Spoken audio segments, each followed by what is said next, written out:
9ই মাঘ শুক্রবার। বাংলার প্রতিটা ঘরে ঘরে আজকে বিদ্যার দেবী সরস্বতী মাতার পূজা।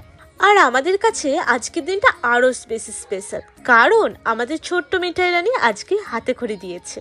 তোমাদের কাছে খুব বেশি সময় নেব না, মাত্র 5 মিনিট সময় নেব, আর বলবো, অনুরোধ করছি আজকের ভিডিওটা একটুখানি মন দিয়ে দেখো। খুব সকাল সকাল উঠে আমি এবং মিঠাই রানী আর মিঠাইয়ের বাবা সবাই মিলে স্নান সেরে ঠাকুর ঘরে চলে এসেছিলাম। মিঠাই রানীকেও আজকে শাড়ি পরিয়েছি, আর দেখো মায়ের মুখখানি কতটা সুন্দর লাগছে।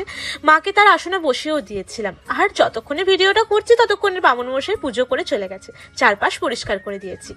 আর মাকে বসানোর ঠিক পাশেই ছিল আমার 12 মাসের পুজো করার ঠাকুরের জায়গাটা, তোমাদেরকে একটু দেখিয়ে দিলাম। যেহেতু শীতকাল, তাই সমস্ত মূর্তি ঠাকুরগুলোকে আমি লাল শালু দিয়ে ঢেকে রেখেছি। এই হলো আমার ছোট্ট একটা ঠাকুর ঘর, আর এই হলো আমাদের আজকে সরস্বতী পুজোর জায়গা। এসো তোমাদেরকে আজকে মিঠাইয়ের পুজোর কিছু মুহূর্ত দেখাই। নম ঠাকুর দিকে নম কুমকুমেন বিলেপিতে বিল্লপত্রাঞ্জলি কিতাপিরে এস সচন্দন শুদ্ধ বন্ধ পুষ্পাঞ্জলি নম সরস্বতী দেব্যই নম। ছুড়ে দাও, জোর ছুড়ে দাও। হ্যাঁ, আমার নাম নম নম। বলি, ও বামুন ঠাকুর, আমি কি আর এত থক্ত থক্ত কথা বলতে পারি? এইটাই ছিল মিঠাইয়ের মনের কথা। মনে মনে ওসব ভাবতে ভাবতে ও হাত থেকে ফুল ছুঁড়ে ছুঁড়ে দিচ্ছিল ঠাকুরের দিকে। এটাই নিয়ম। মোটামুটি পুষ্পাঞ্জলির পর্বটা কোনো রকমে শেষ হয়ে গিয়ে শুরু হতে চলেছে মিঠাইয়ের হাতে খড়ির পর্ব। আসুন আমরা সবাই মিলে দেখি আর সাক্ষী থাকি আজকের এই মুহূর্তটার। ধরো না না, আর এখানে মোড়াই ধরো, মোড়াই। হ্যাঁ, এখান দিয়ে বেরিয়ে যাবে। এরকম করে তুমি সরে এসো মিঠাই।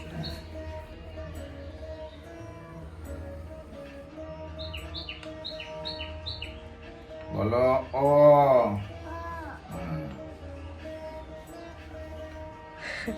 বলো আ। বলো এখানে বলো। হ্যাঁ, তারপরে বলো হর্ষই। বাহ। হ্যাঁ। বলো দীর্ঘই। বাহ। বলো হর্ষ। হ্যাঁ।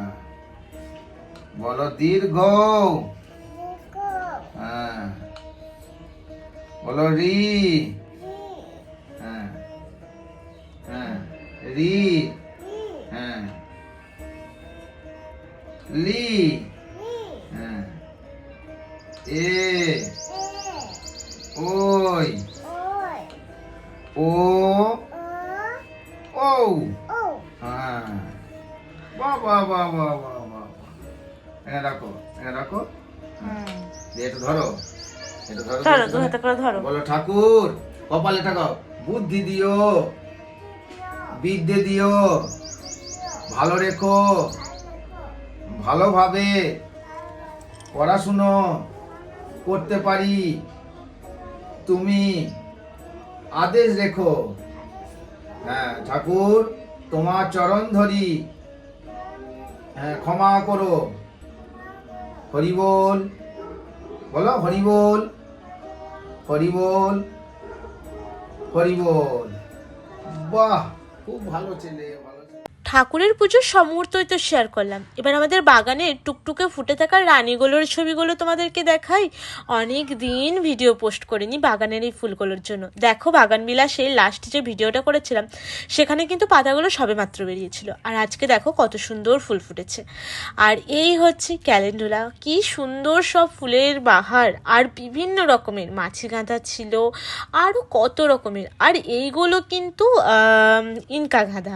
আমার কিন্তু নর্মাল গাঁদার থেকে ইনকা গাঁদাগুলো বেশি ভালো লাগে, কারণ সেগুলো পুরো এক হাতের মুঠোর থেকেও বড় হয় যদি ঠিকঠাক মাত্র যত্ন করতে পারো। পুরো এক ঝোপ ঝোপ গাছ আমাকে আমার হাজব্যান্ড এনে দিয়েছিল, মানে শীতকালটা যাতে ছাদটা একদম ভরে থাকে। জবা গাছ, আরও কত কি গাছ ছিল আমার কাছে। পিটুনিয়া গাছে অবশ্যই একটাই কালেকশন ছিল, আরও প্রচুর চারা লাগিয়েছি জানো তো।